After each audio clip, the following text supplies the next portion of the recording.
Bharatiya Janata party के वो बड़े वादे जिन्होंने भारतीय जनता पार्टी को हरियाणा में तीसरी बार लगातार सरकार बनाने में काफ़ी मदद की। और ये वीडियो आपके लिए भी बहुत काम का हो सकता है अगर भारतीय जनता पार्टी अपने इन वादों में खरी उतरती है। लेकिन क्या भारतीय जनता पार्टी अपने उन किए गए वादों को पूरा कर पाएगी? तो चलिए आज के वीडियो में जानते हैं कि भारतीय जनता पार्टी के घोषणा पत्र में वो कौन कौन से वादे हैं। सबसे पहले इस बड़ी लिस्ट की शुरुआत लाडो लक्ष्मी योजना से करते हैं। लाडो लक्ष्मी योजना के तहत सभी महिलाओं को, सभी औरतों को हर महीने 2100 रुपये दिए जाएंगे। ये एक बड़ा वादा भारतीय जनता पार्टी की तरफ से किया गया था। और दूसरा है चिरायु आयुष्मान योजना। इस योजना के तहत हर परिवार को 10 लाख रुपए तक का मुफ्त इलाज दिया जाएगा। हालांकि पहले भी 5 लाख या 3 लाख तक का मुफ्त इलाज कुछ परिवारों को दिया जाता था, लेकिन अब ये बढ़ाकर 10 लाख रुपए कर दिया गया है। और इसमें एक एक्स्ट्रा चीज़ और ऐड की गई है, जो कि 70 साल से ज़्यादा उम्र के बूढ़े लोगों को अलग से 5 लाख तक का फ्री इलाज भी दिया जाएगा। इसके अलावा 2 लाख युवाओं को बिना खर्ची और बिना पर्ची के पक्की सरकारी नौकरी दी जाएंगी। और इसके बाद खेल नर्सरी योजना, इसके तहत हरियाणा में हर जिले में ओलंपिक खेलों की नर्सरी बनवाई जाएगी, जिससे प्रतिभाशाली युवाओं को और बच्चों को खेल के सेक्टर में ज़्यादा से ज़्यादा मौके मिल सकें। और इसके बाद एक बड़ा वादा जो हर घर गृहिणी योजना के नाम से योजना है, जिसके तहत हर घर को 500 रुपये में सिलेंडर दिया जाएगा।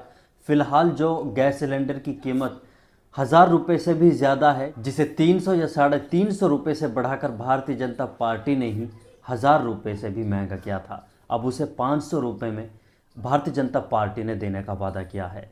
और इसके बाद एक बड़ा वादा भारतीय जनता पार्टी ने यह किया था कि हरियाणा में 24 फसलों को एमएसपी के दामों पर खरीदा जाएगा। ये वही एमएसपी है जिसके लिए भारत के 700-800 किसान शहीद हो गए थे। लेकिन क्या हरियाणा में भारतीय जनता पार्टी अपने इन वादों के मुताबिक 24 फसलों पर ही एमएसपी के दाम दे पाएगी? ये देखना दिलचस्प होगा। और इसके बाद अव्वल बालिका योजना, जिसके तहत भारतीय जनता पार्टी के द्वारा हरियाणा के ग्रामीण क्षेत्रों में स्कूल में पढ़ने वाली लड़कियों को स्कूल जाने के लिए स्कूटर दिए जाएंगे।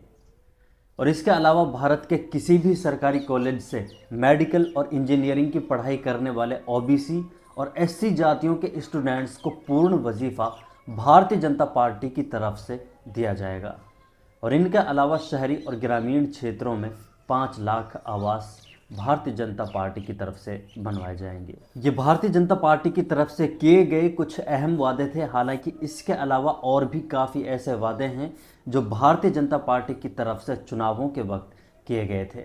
लेकिन क्या हरियाणा में लगातार तीसरी बार भारतीय जनता पार्टी की सरकार बनने के बाद भारतीय जनता पार्टी उन सभी वादों को पूरा कर पाएगी, या ये बातें सिर्फ 15 लाख जैसे वादे ही साबित होंगे? ये देखना होगा। चुनावों से पहले ये घोषणा पत्र भारतीय जनता पार्टी के अध्यक्ष जेपी नड्डा ने जारी किया था। लेकिन इसके अलावा इलेक्शंस के टाइम पर कांग्रेस ने भी अपना एक मैनिफेस्टो तैयार किया था, जिसे हरियाणा में कांग्रेस पार्टी ने कांग्रेस की 7 गारंटी के नाम से जारी किया था। इसके बारे में अगर बात करें तो कांग्रेस के इस मैनिफेस्टो में हर महीने हर महिला के लिए 2000 रुपये का भत्ता और 500 रुपये हर महीने गैस सिलेंडर के लिए देने का वादा किया गया था। और दूसरी गारंटी फसलों की एमएसपी की कानूनी गारंटी और फसलों का तत्काल मुआवजा।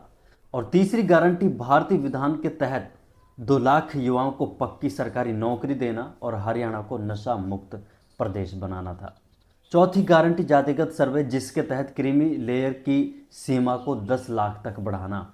क्रीमी लेयर के बारे में बता दें कि ये ओबीसी का वो तबका या वो वर्ग है जो सामाजिक और आर्थिक रूप से ओबीसी वर्ग के बाकी लोगों से ज़्यादा खुशहाल होते हैं। और इनमें 5वीं गारंटी बुजुर्गों, दिव्यांगों और विधवा महिलाओं को हर महीने 6000 रुपये पेंशन देना।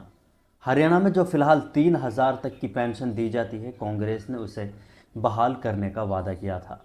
छठी गारंटी हर महीने 300 यूनिट तक फ्री बिजली और 25 लाख रुपए तक का फ्री इलाज देने का वादा भी किया था। 7वीं गारंटी गरीब परिवारों के लिए 100 गज का प्लॉट और 3,30,000 रुपये की लागत से 2 कमरों का सेट बनाकर तैयार करना था। लेकिन कांग्रेस का ये मैनिफेस्टो और ये घोषणा पत्र काम नहीं कर पाया। लेकिन निगाहें अब भारतीय जनता पार्टी के इन वादों पर रहेंगी जो भारतीय जनता पार्टी ने अपने घोषणा पत्र में पेश किए थे। लेकिन अब देखना होगा कि अब भारतीय जनता पार्टी अपने इन वादों को पूरा कर पाती है या नहीं। लेकिन भारतीय जनता पार्टी के ये वादे आपको याद दिलाना ज़रूरी था। बाकी आपको क्या लगता है, क्या भारतीय जनता पार्टी के ये वादे पूरे हो पाएंगे या नहीं? कमेंट बॉक्स में अपनी राय ज़रूर रखें।